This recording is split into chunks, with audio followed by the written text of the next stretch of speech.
You can never be first best of someone else. If you're trying to be like your mentor, look like your mentor, sound like your mentor, body language, tonality, who are you?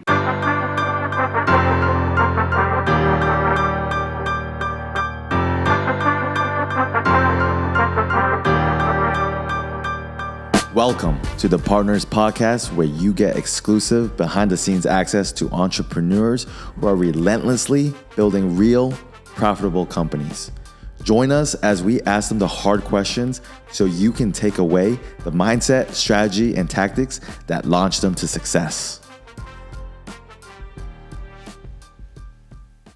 Welcome to another episode of the Partners Podcast, joined today in person by Joel Elster, CEO and founder of the Nomadic Closers. Joel, pleasure to have you. Thanks for showing up. Thank you. Thank you very much, man. It'll be a fun one. Glad to be here. Thank you very much. Looking forward to this. I absolutely love sales, and it's if I could redo it again, I'd just do only sales and find like an amazing company to sell for. But I got a cool thing going on myself. Tell me a little bit about your journey into sales. Like, how did you get into all of this? Accidentally. So I've always been in sales, but I didn't actually realize I was in sales. And before I jump into that, a very interesting story is I had a speech impediment. I had a stutter until the age of 15. So my whole journey in getting better at communication was because of my stutter. So long story short, age 15, didn't have any confidence. And I really wanted to try and just live a better life, try and get out there, communicate, and get over this stutter. So I actually had a mentor. Luckily, it was someone that I met while I was working at a beach club. He used to have a stutter as well. So he kind of took me under his wing and he taught me how I could use pauses, slow down, put the attention on other people, and try to say as least as possible, but just start using active listening and really trying to get more information out of someone rather than information out of you. That's beautiful. So that's how I started my communication road, is learning pauses, tonality, curiosity, active listening. And through that, for the next 13 years, I was working on beach clubs. Don't know if you ever heard of Nikki Beach, but there's a Nikki Beach over in Spain. What's that all about for the audience? Right, what you got? Nikki Beach. So Nikki Beach is an exclusive beach club where the rich and famous, they come down, champagne parties, just stupid amounts of wealth, and everyone's trying to show off and everyone has money. The nice thing about my job, I was one of the waiters on the beach club, and the more I sold, the more commission I got, and obviously the higher the bill was, the higher the tip was as well. So I had to start coming up with ways to try and figure out how I can truly understand what they've done in the past, what they're looking for, what kind of experience they're looking to have, plant the seed, and then build this whole experience for them, and then sell a load of bloody champagne. And without realizing, I didn't know that was sales. I just thought, okay, well, that's my job. My job is to try and figure out what they're looking for, how I can sell as much as possible, and I made cash doing it. So that's how I started in the whole sales world. And it wasn't until I actually started my online business, I realized what sales was. So I was in the hospitality industry from the age of 16 to 30. Absolutely loved it. But then COVID happened. And in this time, I had, funnily enough, don't judge me, and I don't want anyone to be disappointed, I went vegan for 5 years. Okay. I started a vegan business. It was going absolutely amazing. I had 17 dark kitchens, 2 restaurants. Wow. I had a vegan meat factory creating vegan meats. That's big. That's a big operation. It was huge. It was huge. I was exactly where I wanted to be. COVID happened, completely wow. They wiped you out. Like you had to shut it down, like bankrupt. Shut it down, bankrupt. Wow. Lost the business. And would you do it again? No, never. Yeah. I'd never go back into hospitality. Yeah. I'd be an investor, but I'd never run my own hospitality business. You just work way too many hours for not enough return. Yeah. So it was tough, but it was hard because I was living by myself from the age of 19. Now that I'm 30, I've lost my business. I've had to move back in with my parents. Wow. And it was tough. It was really tough. But I didn't just want to be stuck there. So I'm like, okay, well, what is my happy place? My happy place is when I'm traveling around, meeting people. And my ethos always has been is every country I go to, I always want to meet the locals. I always want to get to understand how they act, why they act, and where that comes from. Because whenever you're communicating with someone, people act, people respond in different ways depending on their culture. And it took me a long time to realize that. So when I started traveling around and I got to understand cultures, like some countries, they don't know how to say thank you. Yeah. They don't say thank you just because they don't want to say thank you. It's just not. It's not part of what they do. It's not part of what they do. Interesting. So I thought to myself, okay, now that I'm back with my parents, thousands of dollars in debt, what can I do to get back to my happy place? And my happy place was always getting out, traveling, seeing the world, meeting new people. And I thought, now's the time to try and start something online. Awesome. I didn't really know what to do. And then all of a sudden, I'm doing this research. I'm on Instagram, I'm scrolling, on Facebook, I'm scrolling. And I see this dude. He's got a coconut in his hand. He's in an infinity pool in Bali. And he's drinking this coconut and he's looking right into the camera. And he's like, have you ever thought about having location freedom? If so, click the link below and I'll show you exactly how you can live like me. And he sold me a marketing course. Yeah, you're like, can I borrow the credit card? So literally, So literally, I use my mom's card. It was only $500. Oh, I called it. Wow. Yeah, it was exactly that. And so I bought into it, and then I had a marketing agency for 2 years and hated every minute of it. Yeah. Why is that? I didn't like the fulfillment side. Okay. I was trying to run ads, I was trying to build, I was trying to do outreach, trying to close deals. So I stepped back a second and I'm like, okay, well, what do I like? And what don't I like? The only thing that I liked was actually talking to people. I didn't like the whole fulfillment side.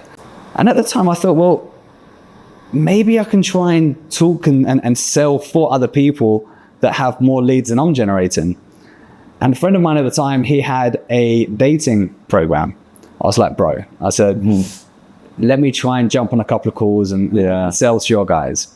He was like, yeah, sure. No. I love that industry, by the way. I think there's a lot of great work being done there. And but obviously, you know, the reputation that it might get from like Instagram of like cold pickup and stuff might be weird, but this offer particularly was how to improve your Tinder profile and how to have the right conversations to find a wife. There you go. And on a lot of their videos, it was like, imagine dying lonely. So it was push on that pain. Like, exactly, what's the biggest pain that you could cause someone in a 10-minute or a 10-second Instagram message? Imagine dying alone. It was crazy because we actually had to use that in our in our pitch. Yeah. So anyway, the first month I worked with them, I made my first $3,000. Yeah. And I'm like, this is actually really cool. I've been running my own agency for the last 2 years. I've only made $2,000 a month on average. Yeah, because you're like doing all this revenue, but after paying for fulfillment and like dealing with customer chargebacks, you're like, fuck, I ain't making shit. I did 20K, but I'm pocketing 5. Exactly. And I'm busting my balls. Exactly. Yeah. So I thought, how can I make more money? Because I'm only closing like a 20%. And all of a sudden, Jeremy Minor pops up. Okay. Another ad. The OG. I can't remember if it was an ad or it was an Instagram reel or a Facebook reel. And then I jumped into his community. And then I jumped into his like 3-day kind of mastermind. And I'm like, this is genius. Like, there's actually people that can teach you how you can improve in sales. I thought my communication was good. I thought jumping on a new offer, making $3,000 in my first month was good. I thought all this, experience in hospitality made me, great at communication. And then I actually realized when I started going through Jeremy Miner's course, I didn't know shit. That there's levels, right? You get humbled real quick when you start diving deeper in the industry. You're like, actually, I don't know as much as I do. And that's like the beauty of masterminds and like consulting is like you learn from people that are literally like 10x, 100x. Exactly that. So went through the 3-day, it was like a 3-day free mastermind. And at this point, I'm still $26,000 in debt. And I'm like, I can't afford to jump into another program. Like, I need to make money. I was like, fuck it, I'm going to book a call. I just want to see how they close and see if I can learn something on the call. And I spoke to Bill Walsh.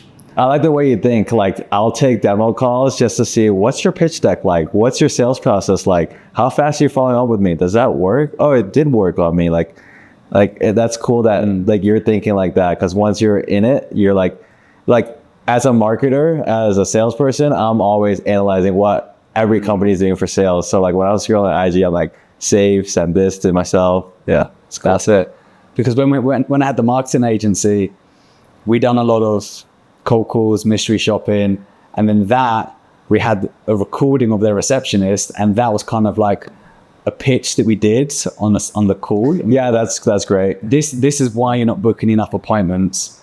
Me thinking I knew a bit about communication and sales, which I really didn't at that point. So yeah, so I've always been very into like mystery shopping, comparing, competitive analysis. Yeah. So I booked this call, and Bill Walsh gets on the phone. And for those who know Bill Walsh, he's an absolute savage objection handling. He's got the objection box, savage in that field. He gets me. He said something to me that completely changed the way that I think about things. And it goes like this. He said, Joel, he said, throughout this conversation, you keep telling me that you're in debt, you can't invest. He said, I get that. He said, if you continue doing what you're doing at the moment, making $3,000 a month, how long is it going to take you to get out of debt? You've been in debt for the last three years now and you can't get out. I said, it's probably going to take me 8 months.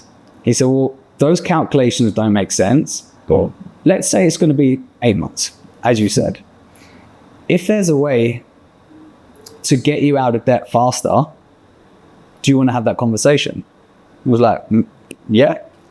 He said, okay, have you ever thought about going into more debt to get out of debt faster? And I said to him, are you fucking stupid? Like, no, why would I want to go into more debt to get out? Yeah. He said, hear me out. If you could get out of debt faster by going into more debt, should we have that conversation? I was like, yeah, let's have the conversation. Blew my mind. Anyway, he started guiding me through, the possibilities, and increasing my close rate by a certain percentage, then guided me through how I can get more money from my mum, my grandma, my great uncle. And I managed to get 10 grand invested, and I got out of debt in 3.5 months. My man, there you go. Sometimes you gotta like the concept of burning the boats to take the islands. You got no choice. Yeah. At that point, and I think that's my favorite part about investing in education. Substantially, like I buy all these little courses for like $10, $69, dollars for all you can eat buffet of like information.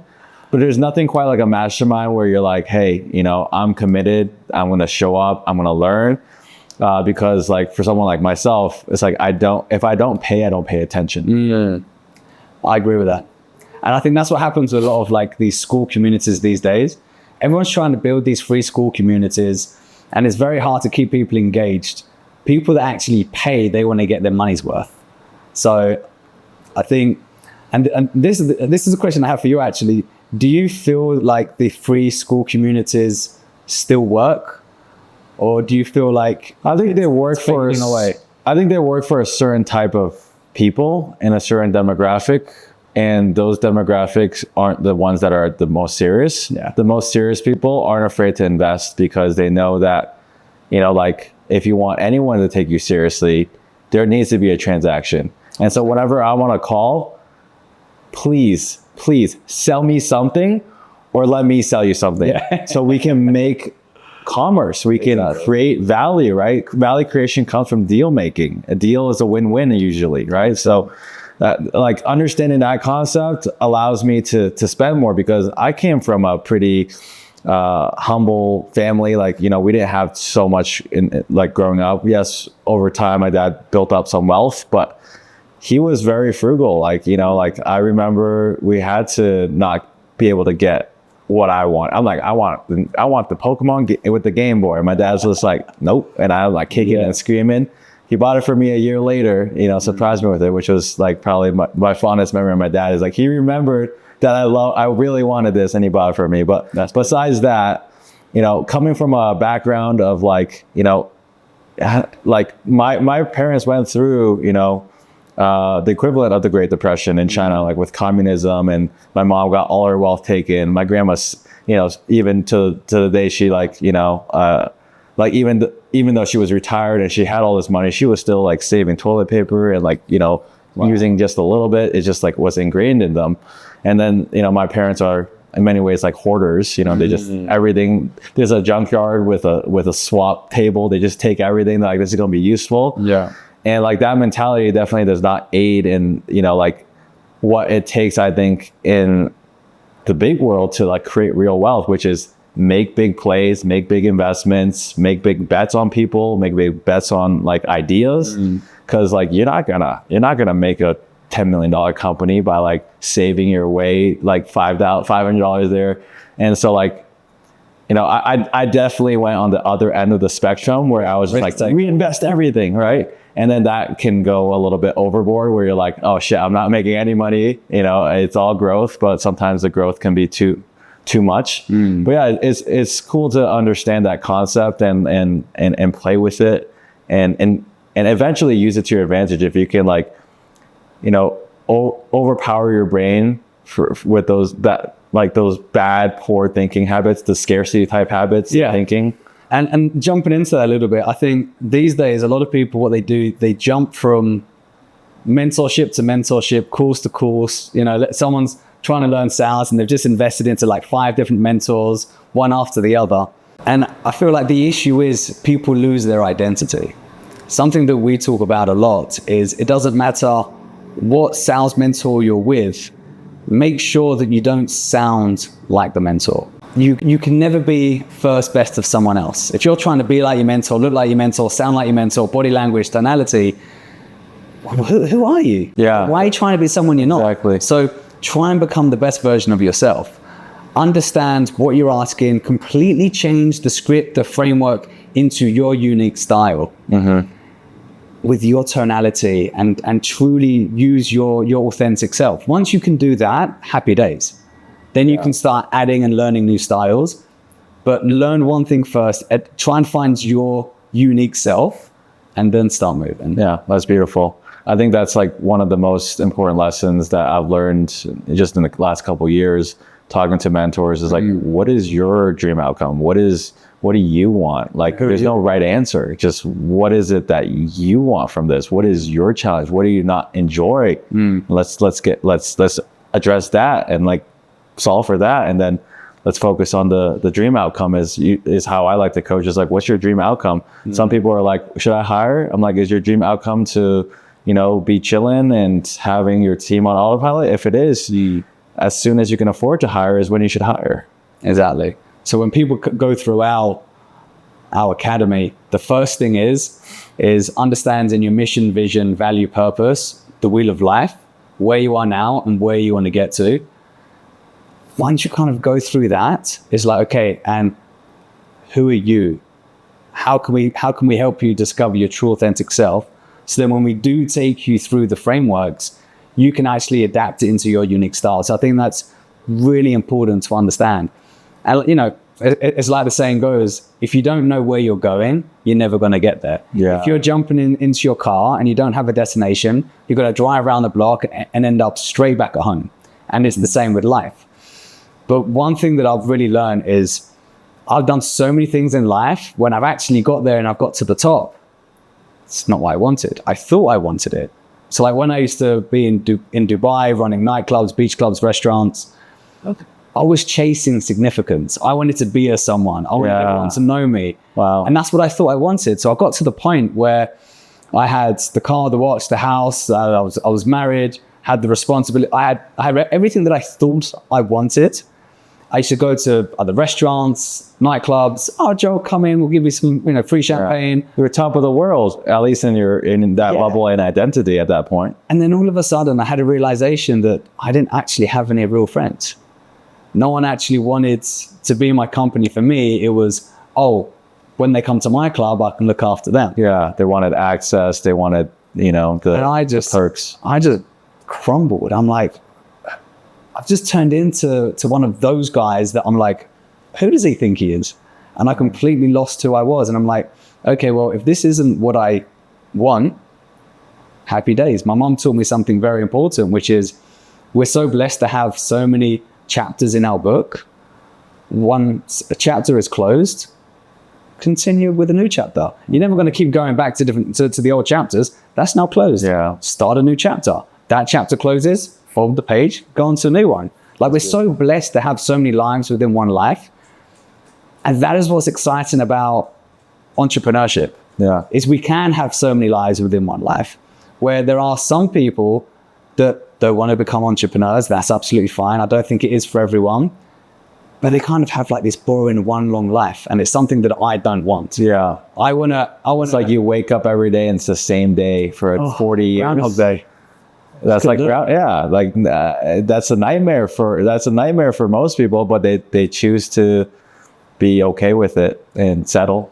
It's like, I spoke to my brother-in-law last time I was in the UK, and I said to him, like, do you not want to become an entrepreneur and own your own business and, and create and grow? He said, no. He said, I have a really good job. I'm on really good salary. When I go home, I don't have any extra responsibilities. I have great holidays 3 times a year. What else do I want? So entrepreneurship isn't for everyone. Yeah, it's for the people that want to squeeze that lemon and then find 10 more lemons and squeeze that and be like, squeeze in their eye and be like, what's that feel like? It's exactly that. 100%. Yeah. So let's take a little shift. Where are you now in your business journey? Like I was at a little workshop conference with you last week. That's where we met. Mm-hmm. And you were the first people to raise your hands and say, I still think I'm a little bit lost. Where do I go now that I'm here?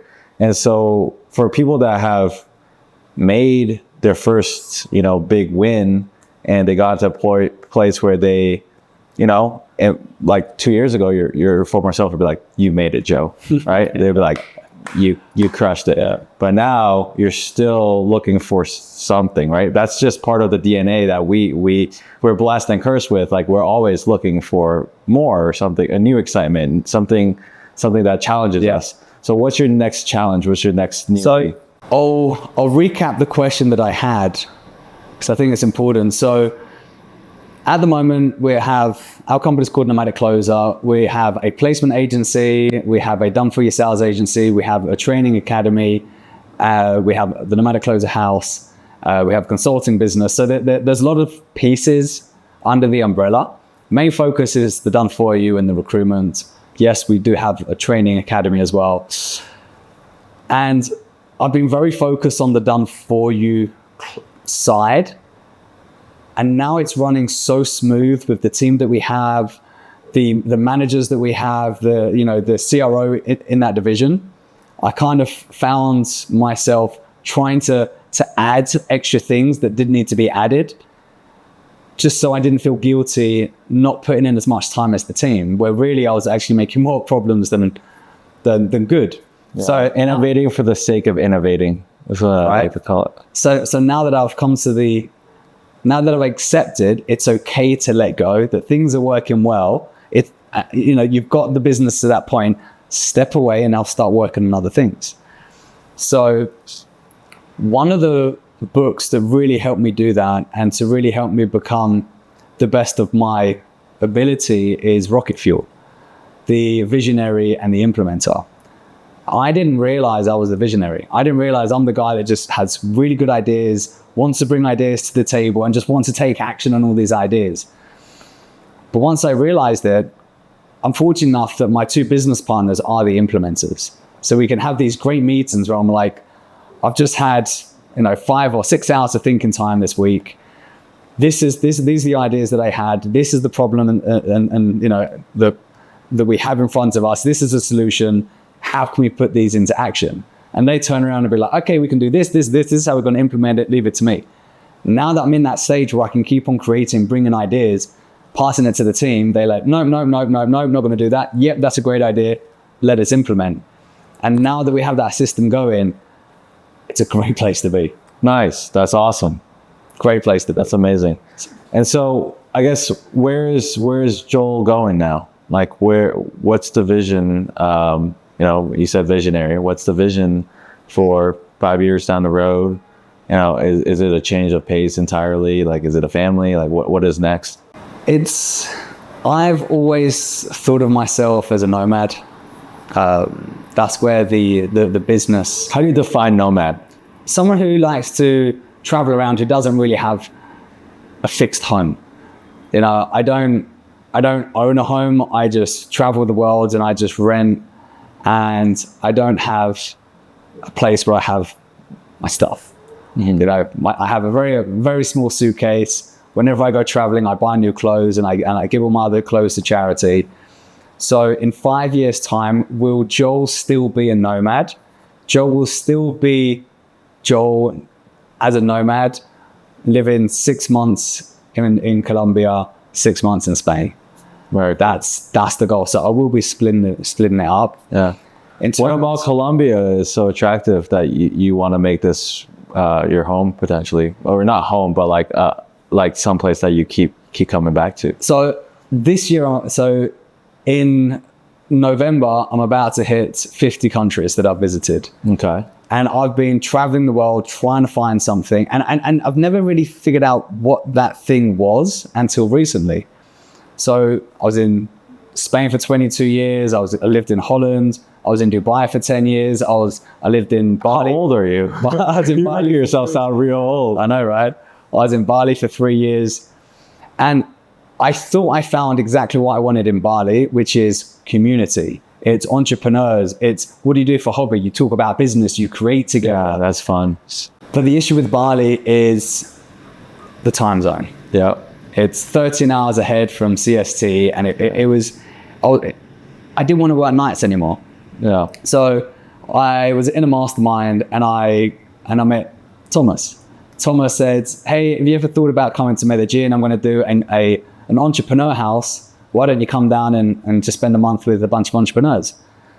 And I'm thinking, well, I can do that in Bali, but I've never been to Colombia. Why not? So I flew over, spent a month in the entrepreneur house, and I started meeting some amazing people in Colombia, to the point where I'm like, well, I feel like I've made more contacts in the first month living in Colombia than I have in 3 years in Bali or 10 years in Dubai, because everyone here are entrepreneurs, digital nomads, and they're working American time zone. So they work during the day. In the evening, they meet up, they help each other on brainstorming on their business. And I've never experienced a community of digital nomads and entrepreneurs that want to help each other as much as I have in Medellin. And that's what I love about it. Everyone's here. Haven't found any real jealousy, and people generally just want to help and grow. And that's what I love. And I fell in love on day 4. So that helps. Yeah. So I met my girlfriend day 4, fell in love pretty quick. The culture here is absolutely amazing. Like when this summer I took my girlfriend to Europe. She's never been out of Colombia before. Yeah. When we got back to Colombia, she was like, "Joel, I didn't realize how nice the Colombians are compared to Europe. Like everyone's so polite here, so respectful, super safe as well," which people think that Colombia's. Yeah, someone made a post on I just posted a video of like a time lapse, and someone mentioned like, if you don't get killed by the cartel, I'm like, bro, I haven't seen anyone with a gun since I've been here. Actually, I was here in 2017, and some guy showed me a gun because he was just like having fun. Like he was my tour guide. He was like, "Oh, dude, look, this guy has a gun. I know him personally." And then she's like, "Oh, I got a gun." I'm like, that's the only gun I've ever seen here, and the only actual, I don't think I've seen much violence. But yeah, you see headlines of people getting drugged, but like, dude, that's one person. That's like 4 people out of like 100, there's like 80,000 expats here, I think more maybe. Yep, exactly. So that's me. Yeah, I'll always be a nomad. I'll always be traveling around. I had a ceremony back in Bali, and I had a couple of visions. One of the biggest visions and things that put me on the right path was I had this vision that I'm just a vehicle. I'm a vehicle that's been fortunate enough to be able to make money, but that money is not mine. So it's kind of like the more money I make, I'm just a vehicle to be able to give it away. Uh-huh. So now it's given me a purpose. It's like, okay, so the more money I make, the more people I can help because the more money I can give.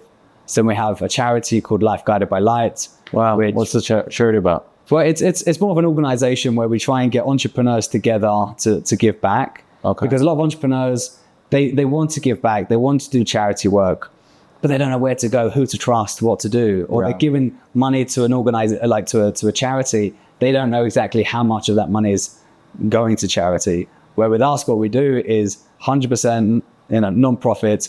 We show exactly what we're spending the money on, where the money is going. Any leftovers, we spend the money on clothes, on food, So over the last 3 years, we've built 3 houses, so 3 schools in Africa.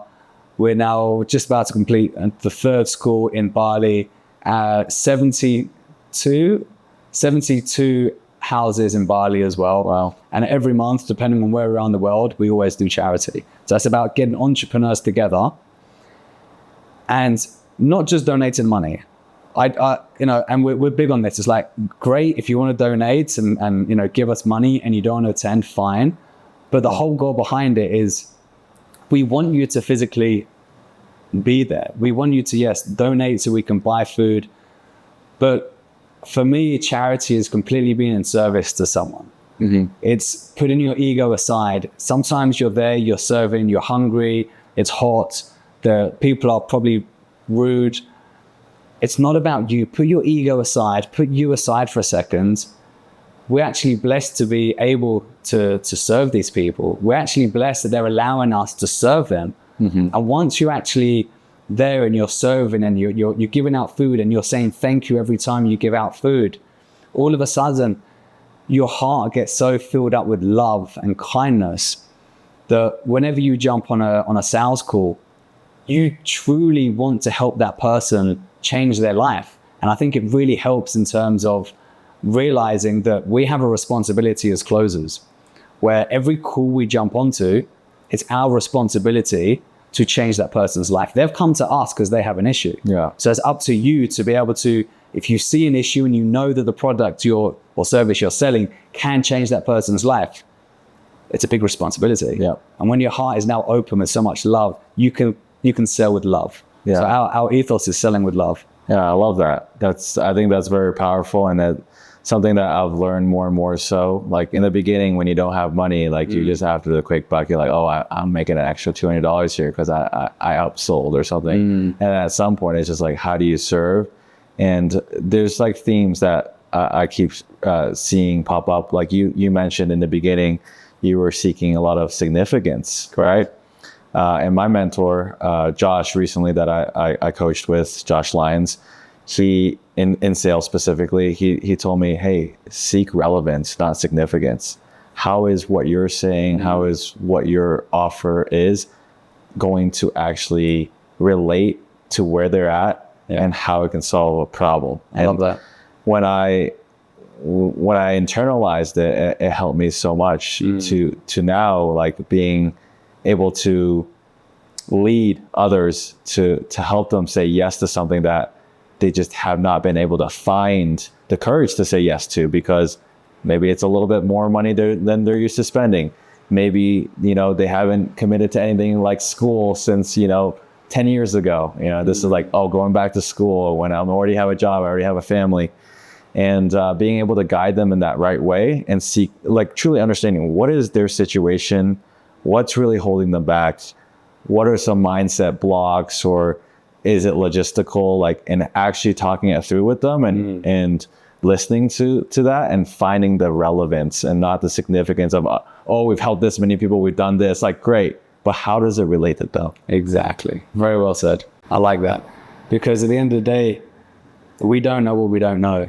And we can never judge someone by their reality. Like my reality is very different to your reality. Where I'm sitting, I can see something that you can't. I can see that there's lights, there's a TV, there's books. But because you can't see it, who are you to tell me that I'm lying?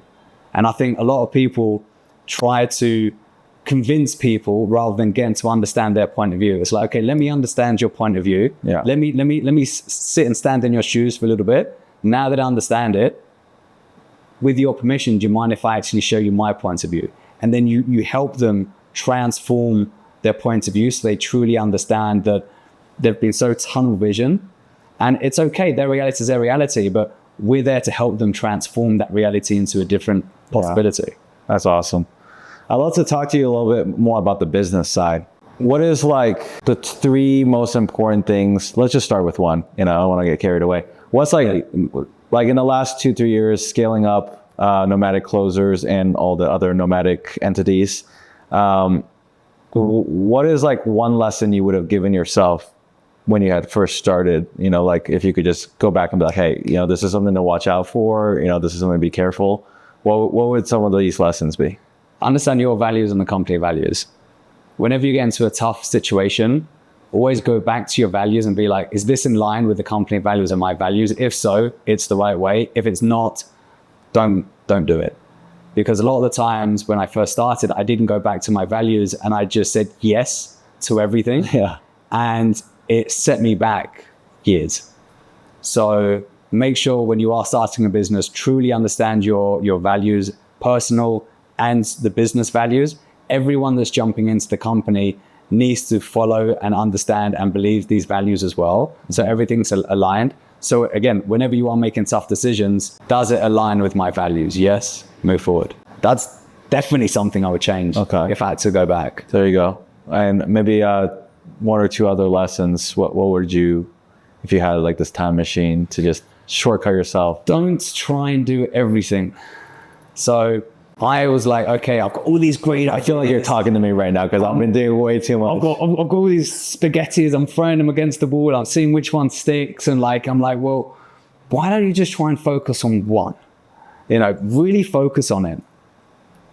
And I'm glad I had a mentor that said to me, Joel, it's okay to have weaknesses.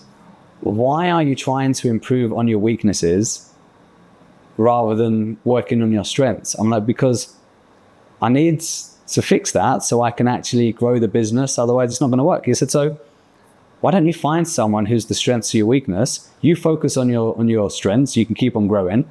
And the person that takes over your weaknesses can help you grow much faster. And that completely blew my mind. I'm like, why am I trying to fix my weaknesses? Why not just partner up with someone who can be my right-hand man, can be the person that can take over those weaknesses, that does it much better than me, so I can scale faster? So then that's where I've been creating lots of different partnerships. I know exactly what I'm good at, what I'm not good at. I'm not trying to pretend I can be good at stuff that I'm not. I'll be like, okay, let's start interviewing, let's start trying to find.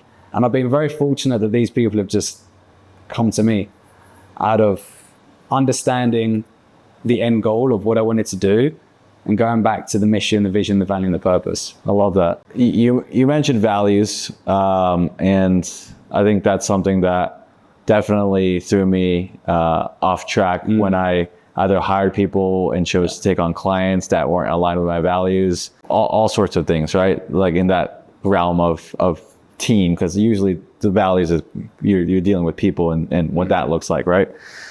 What is your advice on, like, besides qualifying and understanding their values, like what do you look for in great team members? And what are some of these values, I guess? I guess that would give clarity. Yeah, absolutely.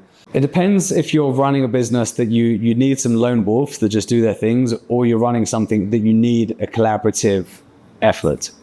When we're ever doing interviews, and I'm going to start with this. Guys, if anyone's ever sending your CV, if you're trying to land a job, or you're trying to send a intro video, please don't send an intro video like you're reading a CV, because no one's going to listen to it. I know us having a recruitment agency, what we're looking for is, if you're looking for a job, send in a video, an intro video. Make sure it's not longer than 1.5 minutes and be natural. Don't read from a script. Don't sound monotone. Be yourself, because we only really look at the first 20 seconds. As soon as we see what we're looking for, bam, okay, let's reach out to that person. Let's set up an interview. So honest, ethical, always do the right thing. So whenever we're talking to someone, first of all, we do group interviews. Are they honest? Are they ethical? Are they doing the right thing? And then when we do our onboarding process, we run them through the company policies, the mission, vision, value, purpose, And I think an onboarding process is super key to either filter out certain things you didn't see in the initial interview period, or they're going to go through it and be like, wow, I've never had an onboarding so good where they've gone through everything's super detailed. I know exactly what the company's goals are. I know what they're trying to achieve this month, this quarter, this year, 3 years further down the line. And they can see themselves growing with the company or staying with the company for a long time because the company has clear visions. So I think that's something important, is to implement a really good onboarding process to filter out gaps that you may miss in the recruitment. And how'd you have to learn that? Did you learn that the hard way? And at what point were you like, hey, this has got to change? Did you have to pay for consulting? Like, I need to fix my HR or something? So we started a Facebook group, which is closers only, job posts only. And the issue is we posted so many jobs at the beginning without filtering the jobs. The closers were getting disappointed because there were crappy offers. So like, okay, well, let's try and figure out how we can only offer good closers and good offers and connect the two. So through that, we asked the closers, what are the things you're looking for in a business? You know, pros and cons, same as the businesses. And the best way to do that is say, hey guys, no matter what you're doing, no matter if it's launching a new product, launching a new course, launching a Nomadic closer house, the best thing to do is put a post out there and be like, hey guys, I'm looking to interview 10 people. I need some honest feedback on a project. This is the guideline. This is the idea. Drop a comment. Let me know. I'd love to chat with you. And all of a sudden, you start getting great feedback from whoever you're interviewing. And through the feedback, you're actually making sure that you're creating the right thing for the audience. I think a lot of people, what they do is they create something without asking the audience. Yeah. So what we try and do is we try and listen to the audience, what they're looking for, so then we can then implement it. Awesome. That's it reminds me, once again, relevance, not significance. You're focused on like, I want to build this and this is my idea, but you're not talking to people, you know, like a great marketer would, like a great salesperson would, to like listen. Then you're going to come up with, you know, something that doesn't have product market fit. And it, you know, if you read any entrepreneur books, like if you don't have product market fit, you can't scale. That's exactly it. And there's one thing that I do want to mention, which is extremely important. I think a lot of entrepreneurs, a lot of digital nomads, especially in, you know, what's it now? It's October 2024. A lot of people work from home. A lot of people work remote, and they're working a lot of hours behind a screen. And I feel like it's important for us to actually highlight something where people that are working from home, people that are now traveling, working in a different country, they feel like they are now free from the rat race. But in reality, they're still stuck at home, working 12, 16 hours behind a laptop. They don't socialize, they don't go out, and they fall into depression. And this is something that we're really trying to help with. Is it doesn't matter if you're a closer, a setter, a business owner, agency owner, it doesn't matter what you are. Sometimes you just work so much that you just fall into depression. And I've been there. I remember I was working, 16 hours a day, doing sales calls, trying to build my own business. I was living with the parents back then. And my mum turned around one night and she said to me, Joel, why don't you go out and see your friends? I said, Mum, I've got a load of friends. Like I've talked to people online all day. She said, online? Friends? Really? And then walks off. I'm like, I don't actually have any real friends anymore. Like I've been so lost on this online world where I'm closing, I'm talking to people, I'm talking to closers or people in my network online. And I forgot the real sense of real human interaction. Yeah. So I'm like, wow, okay, well, what do I need to do? I need to get out. Yeah. So that's when I moved to Bali. And since then, I've been trying to help the digital nomad community on connecting more, getting together, having these face-to-face human interactions. So when Thomas invited me to the Entrepreneur House, I got there and I'm like, wow, this can help so many people. but what can I add for closers that they need being in that situation? So me and my business partner, we sat there and we started throwing all these crazy ideas at this vision board, this whiteboard.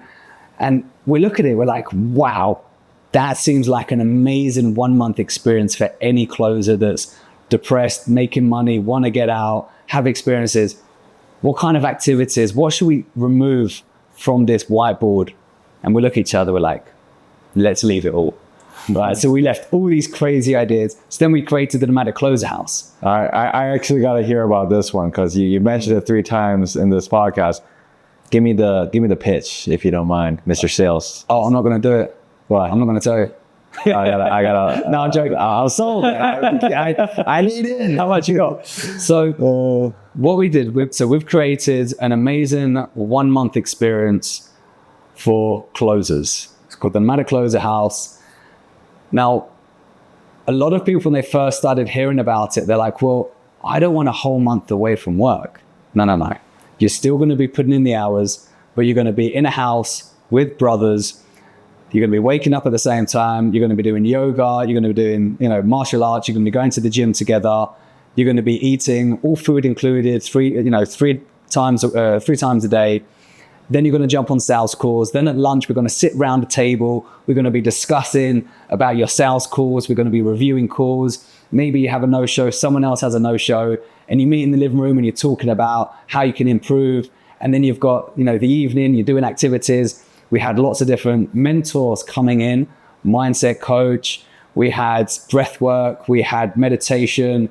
We had someone coming in to understand your true authentic self.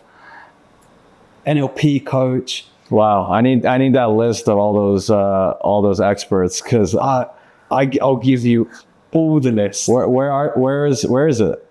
So Colombia. Oh, so we had season 1 in Colombia, season 2 Colombia. Are we talking about Medellin or no? Medellin. Okay, that's new. We're going to be doing season 3 is going to be Cape Town. They're going to be doing Dubai. Nice. And the whole goal behind that is to make entrepreneur houses around the world where people can come in for a minimum a month, and it would just be purely for closers. It sounds like a transformational experience. It really is, but it's not just that. It's the activities. We done wakeboarding, we done helicopter rides, we done shooting, we done martial arts, and it's just creating a brotherhood where everyone's in the same boat, and we just help people realize. The biggest takeaway that most people had is giving yourself a tap on the back with all the small wins, like self-appreciation, because it can be a lonely journey. But every time you have a small win, self-acknowledgement. Self-acknowledgement was one of the biggest takeaways that the guys had. Yeah, that's beautiful. And when you can do it and celebrate it in person, that's a different level. Because I have this wins channel on Slack for my community, but it's not the same where you can actually be next to someone and give them a high five, give them a hug.